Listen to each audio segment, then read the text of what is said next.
Hola mga antika-dyers! Tapos na ako naglinis day, tapos nag-ano ako, nag-organize ako sa aking Facebook. Kasi for now mga Zay, laylo muna ako sa Facebook ha. Siguro mag-live selling lang ako din ha, tapos mga kaganapan sa buhay, hindi muna ako mag-post dyan. Kung gusto nyo talagang makimarites mga tikels, dito lang tayo sa YouTube kay kapoy kaayo, napapagod ako mga Zay, kanagay, kailangan ko pang ikat yung mga video ko para yung mga nasa Facebook, makapanood din niya. Mga antikels, nag-delete din ako sa aking mga memory of brain kay yung phone ko napuno na, yung isa puno na. So, ngayon punta tayo sa kusina kay nag-coffee ako tapos nag-organize lang ako sa mga kunting kaganapan natin. So, maglinis tayo dito kay kailangan ko tong ipasok sa kaharian ng washing machine natin. Kay okay lang yan mga Zay, kay kita naman diri ah. Tayo lang dito mga antikels. So, ilagay ko yan.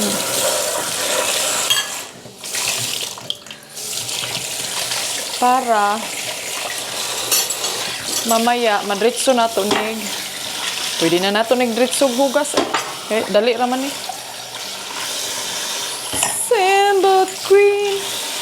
Magkuhan lang po ko Zay kay ambot ani ayun sa nalilito ako sa brara ko mga antikels kay igang kaayo jud.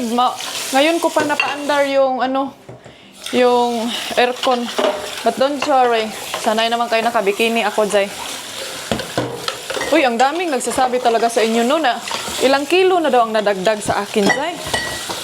Siguro na sa na ako mga antikels. Makikita ko din kasi okay, di na ta boneless rin.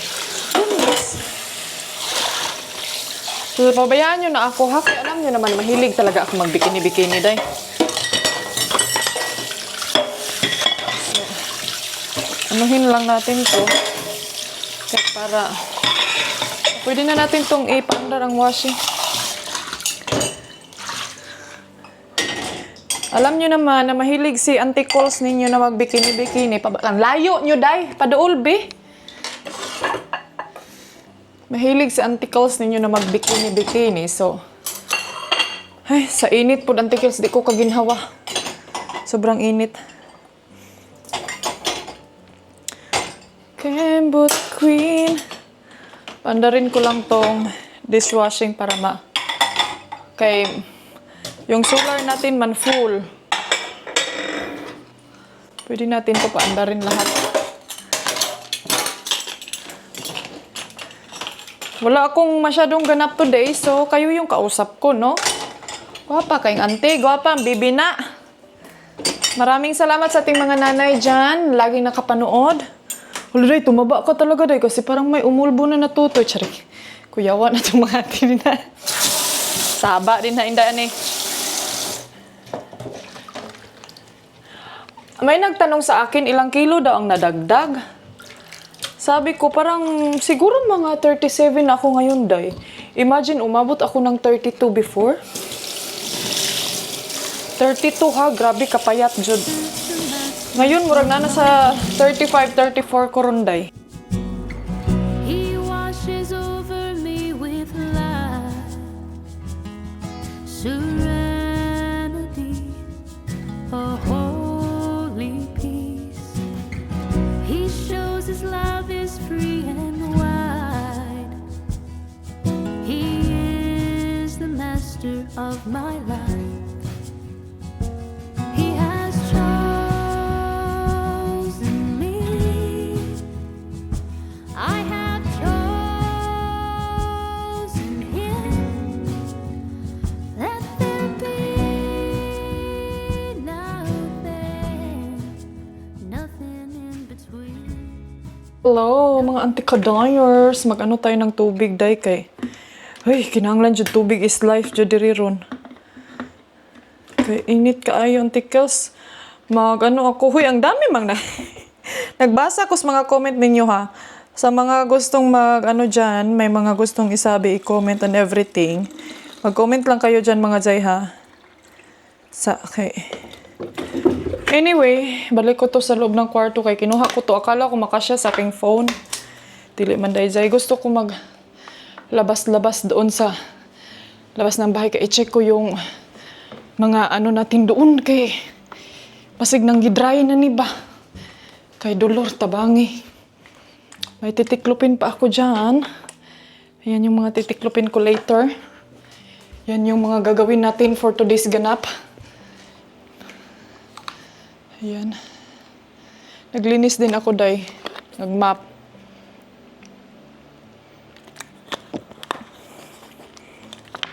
Ayan.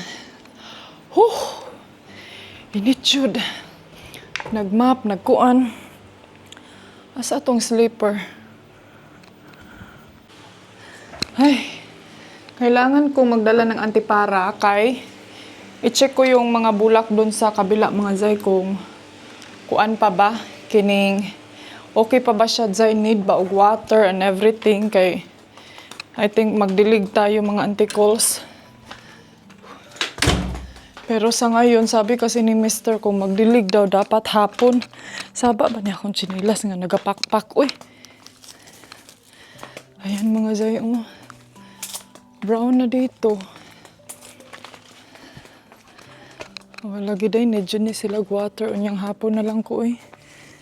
Mainit na pod kaayo ron day. Init na. Si Felix, andito ba? Dito kasi yun siya mag-standby. Hala, namulak na siya, day. Ang dami ng mga flowers. And everything. Okay na siya. Ay. Dito muna tayo, be. Okay raman day siya, day. Dili pa man day kaayo siya. As in, dead na dead yung mga leaves. So, mga anti-ka-dyers ba? Sabi niyo sa akin na dapat daw iklian ko daw yung lipstick ko, antikel sa camera, mangguna siya. Oy, murag mo overpower kay siya ba? And then ito talaga siya na lipstick, dahil is red na red yun na siya, antikel. So gusto ko kasi siya kay red good. Diba? So dili na ko siya pwede nga iklian day kay isang anak ko pa lang day, o red na kaayo. Nya plus mo sihag pa jud siya sa camera, o diba? Yan yung gusto ko. Para tayo ba si Lady in Red, no? Napansin nyo ba na hinihingal ako, day? So, ang daming nagsasabi sa akin ba nung about sa healthcare ko, mga antikels. Thank you so much, ngayon ko pa nabasa yung mga comment ko. Ang mga comment ninyo na akala ko mga antikels, no, na ako lang yung may ganitong kanang feelings na sitwasyon ba. Wait, muraman tanig buta, oy. Kanaging makafeel ng ganitong situation na minsan parang tulala sa hangin. Akala ko dyan na ako lang yung mga ganitong makaka-feel. And I'm very thankful sa inyo ang mga message, mga mensahe nyo dyan sa mga comment section na hindi ani ganyan talaga pag may mga ganyang sakit sa puso. Day, kay mabilis lang talaga maapektuhan. Narinig nyo ba yung mga bata, day? Yung mga bata dyan sa kabila. Mga bakasyonista na sila, mga antikels. So, I'm so thankful na dili lang dahil ko nag-iisa sa mundo. So ngayon, no, parang lagi nyo talaga akong pinupush na Inday, mag-vlog ka na lang, Inday, kay para may kachika-chika ka. And for now din, Day, nag-less din ako sa Facebook kay ewan ko lang ha, ang toxic naman sa Facebook, mga antikels. O yun niya, parang parang feel ko ba sali ako sa lamon, day. Parang lalamunin ako, mga antikels. So, I'm very sorry kung dito lang talaga muna tayo sa bahay, no. Pero being alone pod bayan, no, is wala pog ko nagkanang kuan kay syempre yung si Mr. Ton tinatawagan naman niya ako palagi, day. Pero ang kakuan lang manggod, mga antikels, is ngayon kailangan talaga naming magpili talaga, day, nga kanang kailangan sa jud namo ngayon kay at least in the future, in the soon, magsama naman kami, then everything will be okay, di ba? Hala, oy, murag na worried man ko ani antikels, oy. Kana siya ba, kay mura siya nag-brown siya og maayod, zay. So, masaya din talaga ako, mga zay, na nandyan kayo sa akin, nakasubaybay. Kasi alam nyo ba, mga antikels, ay meron akong mga nababasang mga comment ba na hindi, ani, matagal na ako nakasubaybay sa'yo, nasa Denmark pa kayo. And then, hindi ko may, ha? Ang tagal nyo na, andyan pa pala kayo. Nag-aantay sa mga upload ko kasi siguro nanonotice nyo dahil na weekly, halos tag 4 days, 5 days akong walang publish kay feel man gud ako Auntie Kels is parang naboboring na kayo sa aking lifestyle dito ba na being alone and then kanagaling nandito lang and then feel ko na murag wala naman uy and then ngayon na isipan ko din na murag mingaw mamiss ko din kayo na kanang magchika sa inyong mga zay na mamimiss ko kayo na mag-update sa aking buhay na ito pa ako nandito pa ako. Iiyak na yan. Buang sa ante. Ala ay bitaw ay kanang mamiss po ba yata mo mga Auntie Kels? Ganito lang ako no kuan kay ko sa social media pero ay ano man ka Auntie Kels, emotional man kayong baby na oy. Wala lang siguro sa sobrang miss ko kay last week bayadzay ngayon lang ako bumalik sa inyo last week 5 days din akong nawala para bang feel ko day na kanang murag kanang oy wala na may ganap sa akong life oy. Ang ano ko kasi is ayaw ko ba na kanang malungkot kayo pero may nag-message kasi dito sa akin kanang Inday ani sana mag-update ka man lang kasi shout out kay nanay no nag-worry daw siya day. Ayaw kay mapangit at mapangit. Mairis na katong maskara. Ayaw hilak ng bibi na kay mairis na to.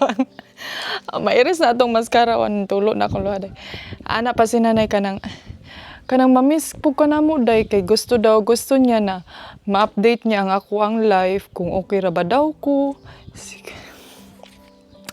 Siguro nag-worried pud gud siguro to si nanay no and then sabi niya kami kasi Auntie Kadayers is nag-aabang kami sa inyo mga vlogger lalo na nasa abroad kayo mga OFW mga ganyan kay alam kasi nila sa feelings kung kanagaling malayo sa ilahang mga anak layo ang mama walay parents so kaya din mga Auntie Kels na gusto nilang ma-update yung buhay at sana naman kahit hindi na gud siya as in totally more on details, basta may update lang. Kaya siguro yung ibang mga zay, mag-worry jud siguro la, okay pa kaya to siya, buhi pa kaya to sa Auntie Kels. Ay, Ginoo. Pero don't worry, lalaban tayo sa ating mga sitwasyon sa buhay. Yung mga Auntie Kels, si Felix, dito yan siya magtatago-tago, day. Felix! Where are you now? Felix! Felix! Di ba nagkita kami ni Ate Juby last time? And then sabi niya na, Zay, naamay 10 euro per hour. Maglimpyo lagi daw sa garden, pakat sa mga, ay, dili ko Auntie Kels. Unsa man na, mura mag nasunog. O di 10 euro daw per hours. Unya, basig mo abot na og 10 hours pod, 100 euro. Nah, kuyawan. Sabi ko ni Mr. What do you think? Sabi niya, wag na, ako ang maglinis dyan. Antayin mo pag-uwi ako, exercise ko na yan. So maglagay tayo ng mga kuan din haday. Tubig siguro later. Pag ma-okay na to. So, naging, pasensya na kayo mga nanay. Oy, sorry jud kayo kung basta I do my best na mag-upload, mag-update. Hindi na kailangan na pahabaan pa ang kwento. And then again, paulit-ulit kong sinasabi sa inyo dahil red yun na siya Auntie Kels. Super red talaga yan siya. Mura man gud ni siya kanang ay matte man gud ni siya Auntie Kels. So pag maganon ko na siya, hindi na siya matanggal, hindi na ako mo siya ma-adjustan.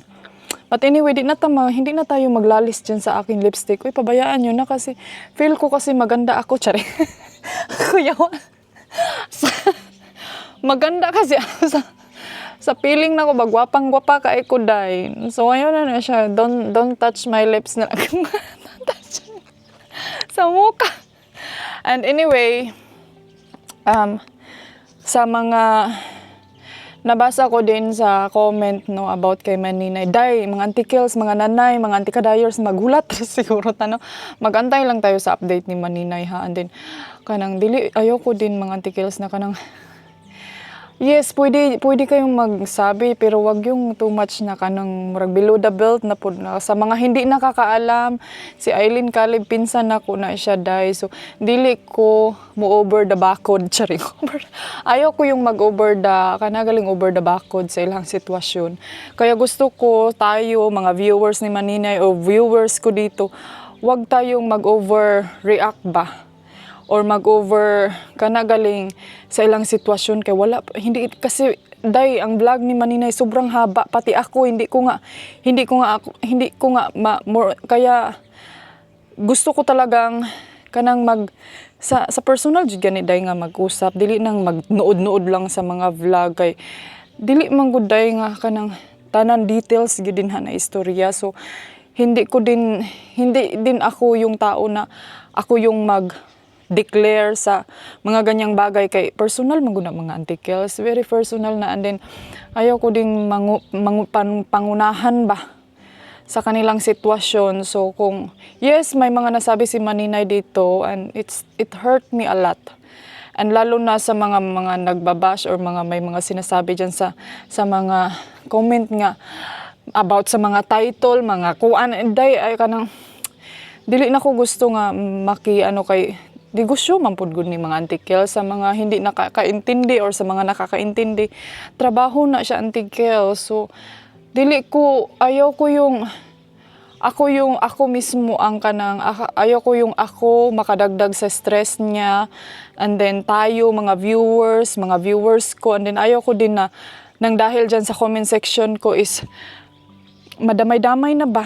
So relax lang pud ta, no, kalma lang ta mga articles, and thank you so much sa mga nagsasabi dyan na payuhan mo si Maninay. Ganyan, okay yan na mga comment. Pero yung bang ka ng murag below the belt na nga, ganito, ganyan kasi siya. Iniwan niya. Day, wag.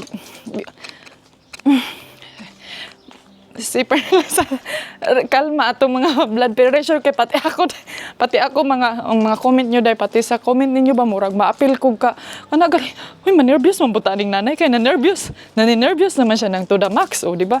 So kalma lang sa takay. I'm sure one day time will come na adjud na big reason nga kanang i-tell ra jud ni Maninay, pero dili ko gusto nga ako ang manguna mga articles kay lain sad marites. So magantay lang tayo ha, relax lang kayo mga Zay, kay makinig lang tayo sa balita sa radyo at TV mo. And hopefully no na i-pray pud nato kung unsa man mga balita, mga nadunggan nato sa left and right, back and forth, na i-pray pud nato nga maski ganyan lang yan, ganito ang mga ganyan yung tingin nyo kay Maninay, then hopefully na i-pray na to nga wala po untay, walang mangyayari na hindi maganda, or hopefully na hindi aabot sa ganyang maganda. Kasi alam niyo ba yung feelings dahil yes, pinsan ko si Maninay, pero masasaktan ako mga articles. So nasasabihan niyo dapat lang iwan yan sa ni Dudong yung mga ganyan ba kay andi sasabihin niyo normal lang yan, dapat tanggapin niyo kay dili mo pud articles. So kay pwede naman gud tayo na musulod sa ako kay na-stress akong person. Init na kay day, okay ra day diri articles. Pero kuhaon ako ning charger kay baka nakawin to dito day. Charger ng aking scooter. Ito sa haba ng content about sa comment, parang nasakitan po ko mga articles. Kay tao lang ba tayo? Kahit kayo, yung mga solid followers ni Maninay dito na nakafollow, siguro naiintindihan nyo. Pero yung iba kasi, meron kasi mga ibang tao na marites raday, mutunga raog, panahon na gira. Diba? Kuyawan. Thank you so much mga antikadayers. Hopefully na someday meron tayong magandang balita sa kanila at walang away, walang gulo, walang sakitan, walang sapakan. Charing, di po ta magampuan ng mga antikels. Thank you so much, and that's it for today. Thank you for watching. Adios mga gwapa, mga gwapo. Bye! Hey darling, can I tell you what's been on my mind? Sick and tired of the 9 to 5 in the city light.